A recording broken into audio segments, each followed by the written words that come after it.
warahmatullahi wabarakatuh. Welcome back again. Selamat datang kembali di channel English Home Indonesia with me, Miss Santi. Okay, today we are going to learn about a label. What do you know about label? And why do we need to read a label before we buy a product? Apakah kalian tahu apa itu label? Dan kenapa kok kita harus membaca label dulu sebelum kita membeli sebuah produk?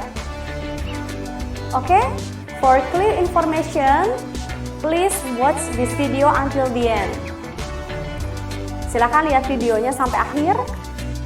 Tapi sebelum itu, silahkan klik like, comment, share, subscribe, dan bunyikan lonceng notifikasi agar tidak ketinggalan video-video saya selanjutnya. What is label? Label is a small piece of paper or plastic which give information about a product. Jadi, label adalah potongan kertas atau plastik yang kecil yang memberikan kita informasi tentang sebuah produk. Where can we find it? Di mana sih kita bisa menemukan label semacam ini? We can find this label in food package, drink package, and medicine package. Jadi kita bisa menemukan label semacam ini di bungkus makanan, bungkus minuman, dan juga kotak atau kardus obat-obatan.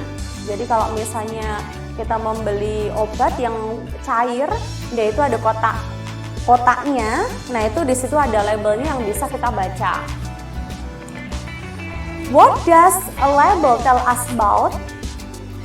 Lalu apa saja sih informasi yang kita dapatkan dari sebuah label dalam suatu produk?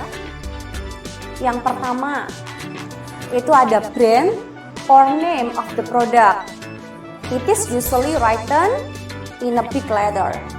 Jadi, merek atau nama suatu barang dan ditulis dalam huruf besar semuanya, biasanya ada di depan kemasannya itu. Yang kedua, ada description.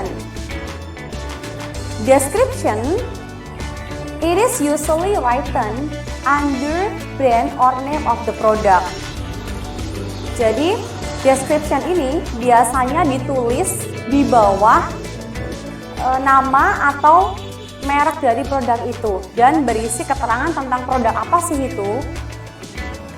Terus selanjutnya ada content. Content itu isi. Jadi di sini ada dua satuan yang digunakan dalam label.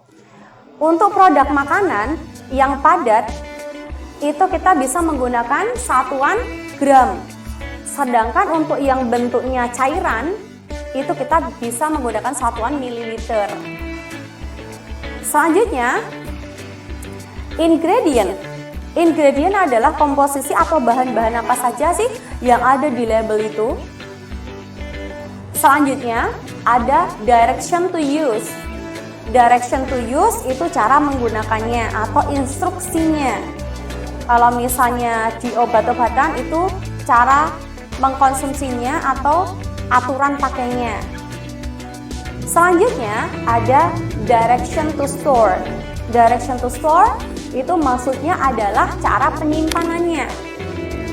Jadi misalnya kita membeli Yakult, so we must store it in the refrigerator. Jadi kita butuh untuk menyimpan Yakult di kulkas. Jadi seperti itu. Terus kemudian yang terakhir adalah expiration date-nya. Expiration date ini adalah tanggal kadaluarsa dari produk itu.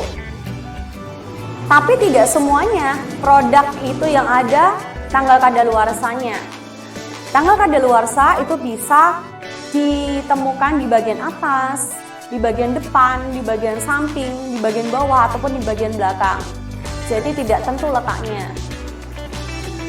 Nah, sekarang, why do we need to read a label before we buy a product?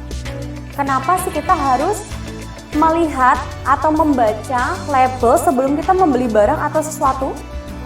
Yang pertama, to get detailed information about the product. Yaitu yang pertama untuk mendapatkan informasi yang lengkap tentang produk apa dan apa saja yang terkandung di dalamnya. Second, to choose which product is safe for us. Jadi yang kedua, tujuannya adalah untuk memilih produk mana yang aman kita konsumsi.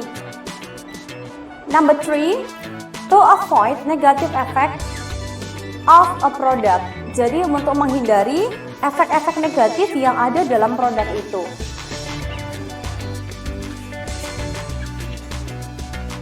Okay, let's find 7 information that we discussed before. Mari kita jabarkan bagian-bagian label dalam contoh berikut ini. Ini satu, ada brand atau name of the product. Di sini tulisannya adalah Indomie. Dan name ini atau merek ini ditulis dengan huruf yang besar. Kemudian di bawahnya ada description. Description-nya di sini menjelaskan apa sih Indomie itu, bentuknya apa, yaitu mie instan.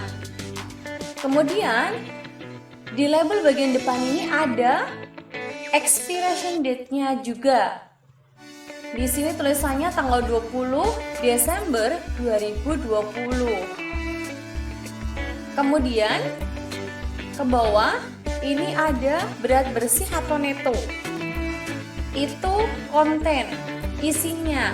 Karena ini berupa atau bentuknya padat, maka satuan yang digunakan adalah gram. Seperti ini. Kemudian di bagian belakang ada direction to use atau cara penyajiannya. Di sini ada tertulis berapa step. Ada rebus mie, kemudian sementara mie direbus dan lain-lain. Selanjutnya, masih di bagian belakang ada ingredient. Ingredient adalah bahan-bahan yang ada di dalam produk itu apa. Jadi di sini tertulis ada komposisi, ada tepung terigu, minyak nabati, tepung tapioka, garam, pengatur keasaman dan lain-lain. That's all of my explanation today. I hope it is clear for you. Thank you for your attention to me. Assalamualaikum warahmatullahi wabarakatuh.